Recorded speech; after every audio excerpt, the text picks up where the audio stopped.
Bonjour à tous, donc dans cette vidéo nous allons voir comment récupérer nos différentes données. C'est parti. Alors maintenant que nous avons vu comment exporter nos différentes fonctions, nous allons voir comment récupérer ces différentes données que nous avons sur notre base de données. Donc la première chose que nous allons devoir faire, c'est créer une nouvelle fonction afin de pouvoir récupérer les paramètres de la guilde actuelle. D'accord?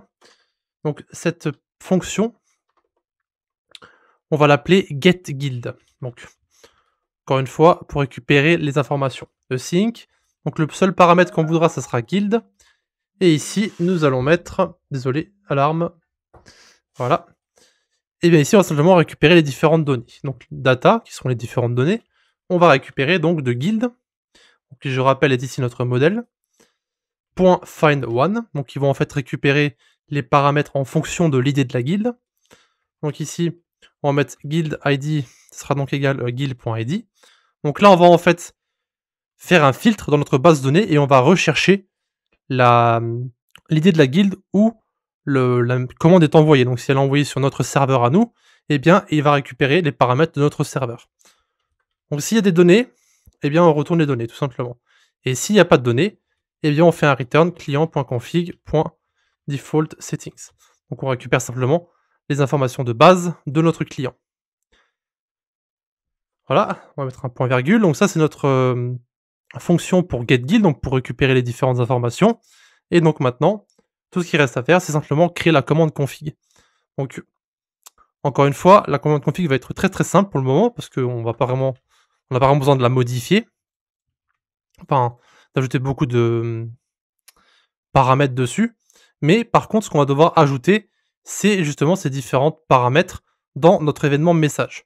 Donc on va dans l'événement message, et ici, ce qu'on va faire, c'est en fait récupérer les différents paramètres de la guilde. Donc ici, on va mettre const settings, d'accord?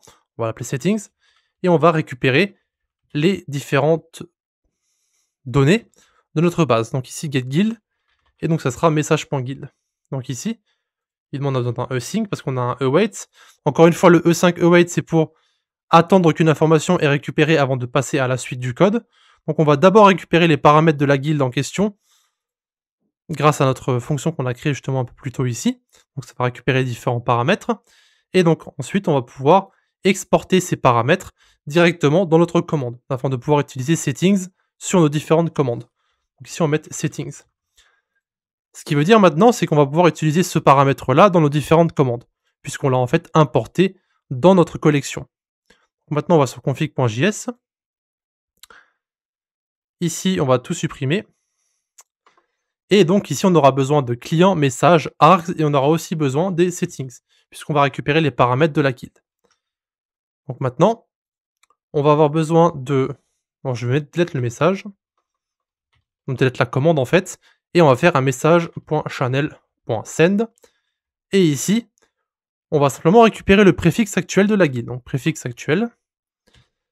Ici, je vais escape code afin de pouvoir settings.préfixe.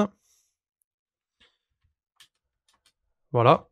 Donc ici, les backslash permettent en fait d'échapper certains caractères. Du coup, lorsqu'on va en fait écrire notre code sur Discord, ça va donner quelque chose comme ça. La commande, ça va être... Enfin, le retour de la commande, ça va être préfixe actuel. Et ensuite, donc, le code dans Discord, ça sera ça. Par exemple. Donc en fait, dans Discord, si vous ne savez pas, ça permet en fait de mettre en gras, enfin en code, on va dire, notre commande. Donc ici, maintenant qu'on a fait ça, on va sur notre main.js, on va mettre notre config, notre commande config, et on va maintenant lancer notre bot. Donc évidemment, le terminal est buggé. Voir si on n'a pas d'erreur pour le moment. Mon goose est connecté et je suis prêt. Donc on va taper ici cconfig. Et le résultat devrait être logiquement préfixe actuel, et il devrait mettre notre préfixe. Donc préfixe actuel, et vous avez bien ici, donc je vais peut-être zoomer, vous avez ici bien le petit code qui est surligné en noir, donc comme une sorte de code en fait. Et donc vous pouvez faire ça avec n'importe quelle configuration. Hein. Par exemple, si on va sur notre compass ici, vous pouvez voir qu'on a welcome channel, welcome message, etc., etc. Et donc vous pouvez renvoyer n'importe quelle donnée, hein. Si on va sur config.js ici et qu'on met par exemple settings. Alors welcome channel, ici qu'on relance notre bot, et bien vous allez voir que lorsqu'on va taper cconfig, ça va pas renvoyer notre préfixe, mais le nom du channel welcome.